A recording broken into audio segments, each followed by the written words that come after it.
হাঁচি কাশি বাতাসে যে সূক্ষ্ম সূক্ষ্ম কণাগুলো রয়ে যাচ্ছে তার মাধ্যমে ছড়ায়। আপনার কাছে প্রথমেই জানতে চাইবো যে হাম আসলে কি ধরনের রোগ এবং এটি আসলে কিভাবে ছড়ায় আমাদেরকে বলবেন। আচ্ছা, হাম আসলে একটি ভাইরাস জনিত রোগ। এটি নরমালি হাঁচি কাশি, যেটা হচ্ছে আমরা বলি রেসপিরেটরি ড্রপলেট, হাঁচি কাশি বাতাসে যে সূক্ষ্ম সূক্ষ্ম কণাগুলো রয়ে যাচ্ছে তার মাধ্যমে ছড়ায়।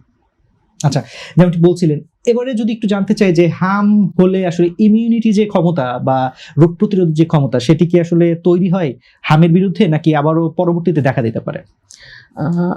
একবার হাম হলে কিংবা হচ্ছে আমরা যদি মানে ফুল ডোজ আমাদের বাংলাদেশের গভর্নমেন্টের ইপিআই শিডিউল অনুযায়ী যে দুটো শিডিউল দেওয়া আছে 9 মাস এবং 15 মাসে, সেই দুটো টিকা নিয়ে থাকি, তাহলে পরবর্তীতে হাম হওয়ার সম্ভাবনা খুবই কম।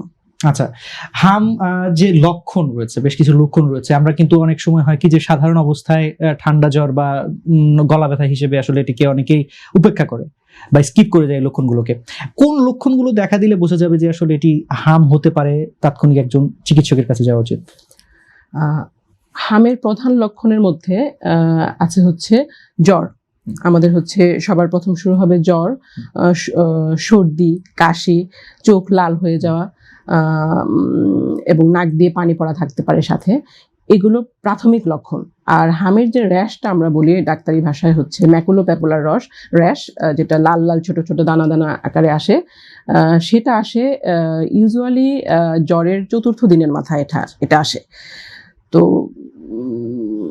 প্রথমে যখন জ্বর হবে এবং কাফ, চোখ লাল হয়ে যাওয়া, রানি নোজ এগুলো থাকবে, তখনই আসলে ডাক্তারের শরণাপন্ন হওয়া উচিত, কারণ র্যাশটা তো আরো পরে আসবে। ঘন ধান পুষ্প ভরা আমাদেরই বসুন্ধরা। স্যার, আমাদের খেলার মাঠের দেয়াল ভাঙতে এসেছে। এটা আমাদের খেলার মাঠ।